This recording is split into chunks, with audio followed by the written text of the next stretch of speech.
Senator Sifuna. Thank you, Honorable Speaker. Honorable Speaker, you know my position on the State of the Nation address.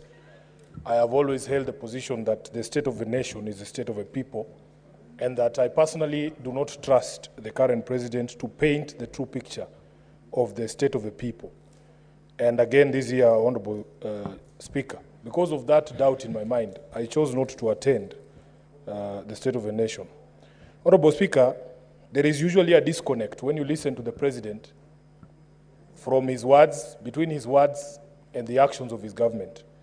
And some of us have come to doubt whether really the things that he says, he actually believes. Honorable Speaker, let me start by something that would sound like sweet music to the ears of somebody like me who believes in democracy. At paragraph 53 of the president's speech, Honorable Speaker, the president, and I wanted to read this verbatim, said, "We are a democracy, and the democracy is a hard-won, non-negotiable right and guarantees freedom that we are proud of and must always defend. That our national democratic culture expresses itself energetically through robust discourse, boldly speaking truth to power, and holding leadership to account. It is a tradition of fearless expression and vigorous public participation. This is who we are, and there is nothing anyone can do about it." That is where I want to begin. The president could as well have been describing me.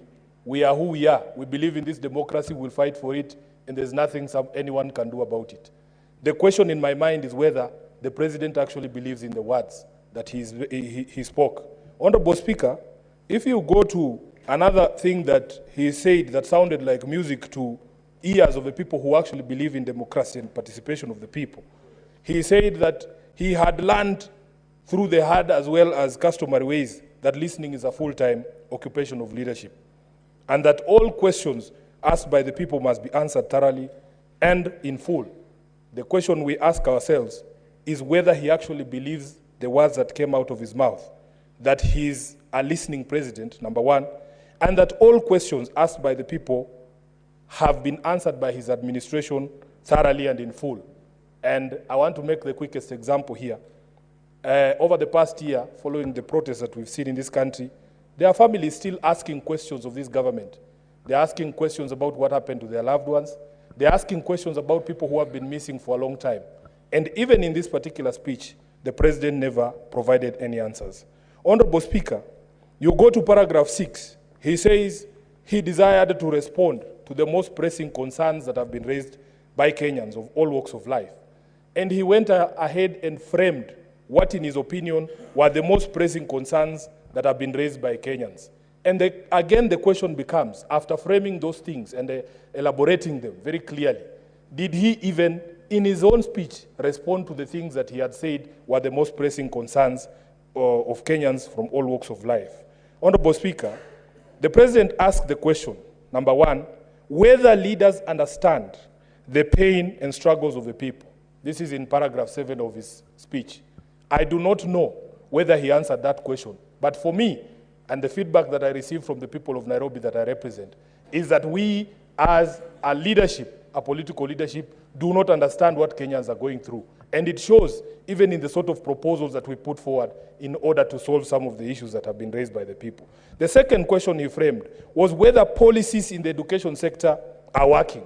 Honorable Speaker, I also do not know whether he really answered it. But from the feedback of the people that I represent, is that education is in a crisis and that no plausible solutions are being proffered by his government. Then he asked the questions whether developments in relation to democracy, human rights, fundamental freedoms, rule of law, and transparency and accountability. This is in paragraph 8.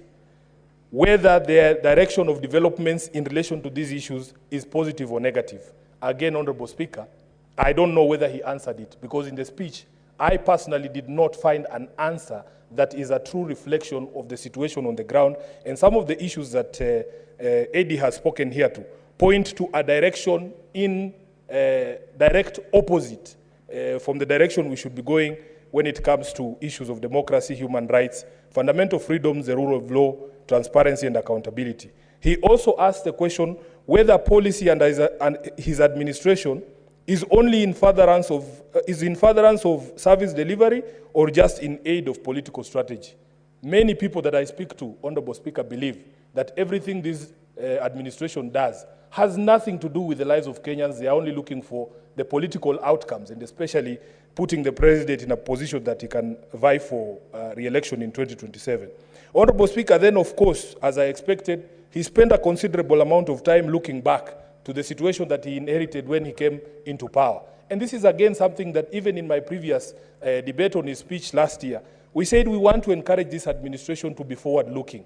Yes, we understand the situation that was obtaining in September of 2022, but you are halfway through your presidency, Mr. President. You cannot still be talking about the war in Ukraine and the strictures of supply chain during or out of the war in Ukraine. We want you now to move forward, because at this particular point in time, you cannot still be talking about 2022 and telling us that you have laid firm foundations that maybe many of us do not see.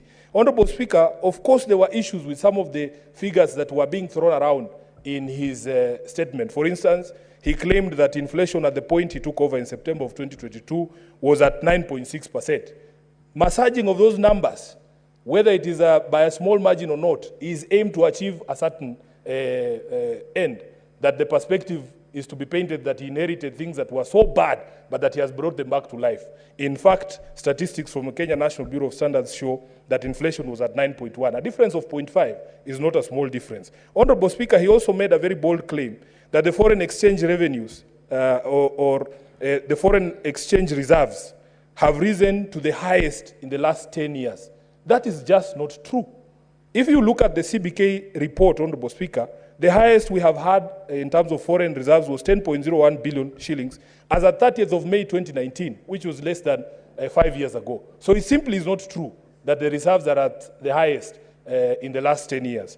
Then there is a claim that even the majority leader has tried to repeat here. He made a very clear pronouncement that the Social Health Authority will pay all October claims. In fact, he said by the end of this week or during this week. Honorable Speaker, I heard the majority leader saying he saw a list somewhere indicating that hospitals have been paid. I can confirm here, Honorable Speaker, that that money has not been paid as we talk today. Honorable Speaker, then there was this issue that Senator Khalwale alluded to of a standing ovation. Personally, I was embarrassed for all my colleagues who were present in the House that day, because I believe personally that you are not supposed to expect praise for doing the right thing.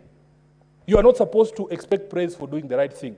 This is something that Kenyans have raised objection over for the past few months. And I want to thank my colleagues in this House, especially Senator Onyonka, who has stayed on business on this question of the PPPs involving Adani. They say that where there is smoke, there is fire. There were always signs, Honorable Speaker, and all these signs were brought to the attention of the public and to the attention of the administration.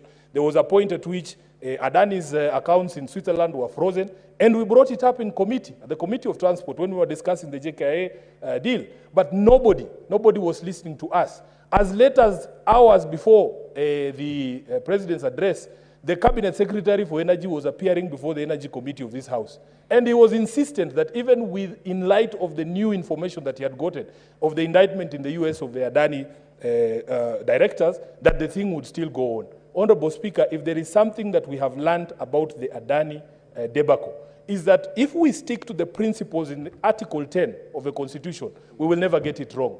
Some people have challenged those of us who are making noise about this particular process because they have not understood the noise we were making. We were saying the Constitution requires that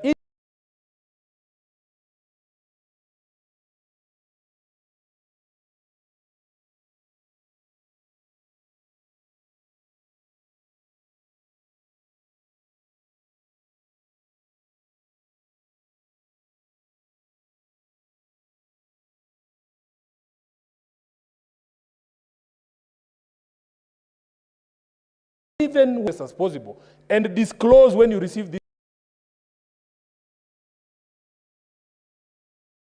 this interest, that these interests have been received. Finally, because I can see the light is on here, Honorable Speaker, the President concluded by saying that the state of it means the ability to endure suffering without breaking or incurring permanent damage. So he knows the breaking or incurring permanent damage. So he knows the truth.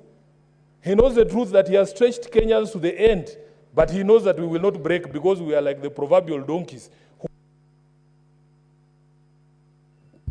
Senator, I give you 1 minute to conclude. I thank you, Honorable Speaker. I was saying that the synonyms that I saw for resilience is a person who has ability to endure suffering without incurring permanent damage or loss. So, Honorable Speaker, he knows that Kenyans are suffering, but that somehow he has discovered that we are resilient, we can take more and more punishment without breaking. And I think this is the only thing in his speech that I agree with. I thank you, Honorable Speaker. Senator Cherargei.